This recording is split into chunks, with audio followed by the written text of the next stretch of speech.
Okay, so today I will teach you on how to copy trade a system. Okay, so number one is kunin mo yung link na gusto mong i-copy na account. Okay, nandito sa community natin, maraming mga strategies that you would like to copy like si Gold Pro, Child of Safety, Canada Bot, okay, Hyper Gold, Anti-Margin Call. Okay. For example, gusto ko si Child of Safety ang ika-copy trade ko. Since may account ka na sa Markets for You, tapos ka na sa step 1. So you proceed to step 2, okay? I-click mo yung link o i-copy paste natin sa browser.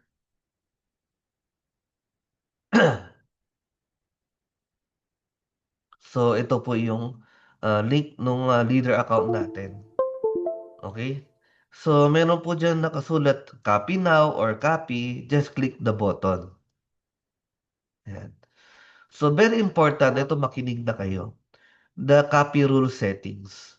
So dito sa copy rule settings, kailangan i-input mo na maayos kung magkano yung ilalagay mo. So our minimum is $200 or 12,000 pesos. Then kindly click see all, itong naka-yellow. Okay, itong may exclamation point, no?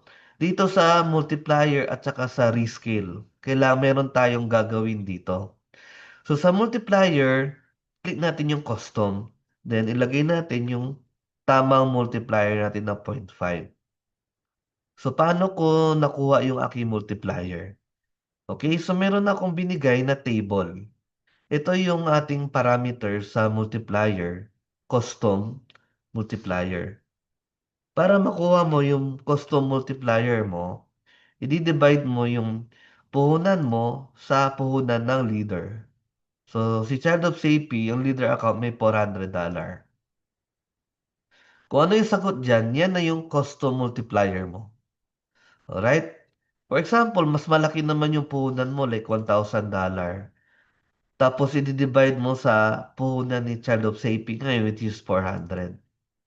So, dapat ang multiplier mo, 2.5 or lower. So, wag mo nang itaas, no? It's either gamitin mo na yung na-compute mo or mas mababa, like 2.0 or 1.5.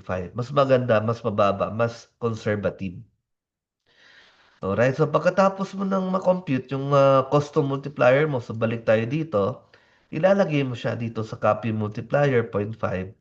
Then, ito po, very important, at dito po tayo nagkaroon ng issue sa ating dating mga copy trading followers, dapat i-off siya or i-null. Okay? Then, ayan, so ito naman, okay lang naman yung automatic yung account type. Importante po to i-no always. Okay? Para sundin niya po lagi yung ating multiplier na nilagay. Okay? Then, start to copy.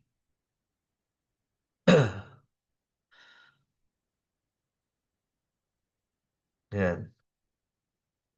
Then, ipapa-deposit ka na. Okay?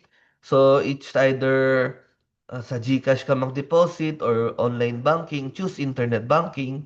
Kung cryptocurrency naman, choose mo yung cryptocurrency. Okay? Once successful ka na nag-deposit, punta ka lang dito sa copy trading dashboard mo para i-check natin kung pumasok. So, ayan. So, I have this $200 account nakakopy kay Child of Safety. Okay? Kapag gusto kong palitan yung multiplier ko, minsan kasi nag-auto-compute yung website, pwede kong pumunta dito, no? Sa lower right corner ng website, may pencil button. I-click mo yan, edit copy rule, para pwede mong palitan ulit yung multiplier mo. Okay, more options, then yung multiplier.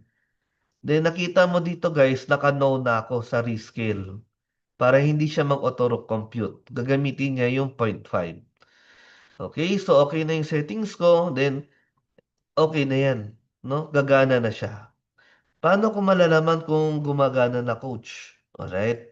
Para ma-check mo kung gumagana na yung copy trade mo, i-click mo lang, ay, tingnan mo dito, may pause button. Pwede ko siyang i-pause, pwede ko siyang i-resume. Okay? Pwede mong i-pause kung sa tingin mong hindi maganda ang gold kasi itong Child of Safety gold ang tinitrade. Kung marunong kayo magbasa ng chart at sa tingin nyo hindi maganda yung strategy na to para sa gold ngayon, pwede mong i-pause. Okay? So, ini-educate ko kayo about the strategies every Monday. Nag-update tayo, ano ba yung side of safety, paano ba siya nagtitrade, alright? Then, ayun po, kung gusto niyo makita yung trades ng account ninyo, just go to katabi ng deposit, then trade history. Ayan. So, dito nyo makikita yung mga balance nyo, kung may open trade tayo, okay? Ilalagay mo yung date kung kailan mo gusto siyang i-check. Alright? Para mag-display siya ng mga history. Kung may problema po tayo sa ating account, punta lang tayo sa customer support. No? Pwede kayo mag-submit dito ng ticket at ilalagay nyo lang po yung problema ninyo. And importante, may screenshot kayong i-attach. Then, inform nyo ako kung may ticket number kayo, pwede ko kayong tulungan sa pag-follow up ng inyong concern. Okay, so that's all guys. Nakapag-subscribe tayo ng Copy Trade. Then, turn off rescale to no. Always no. Thank you po.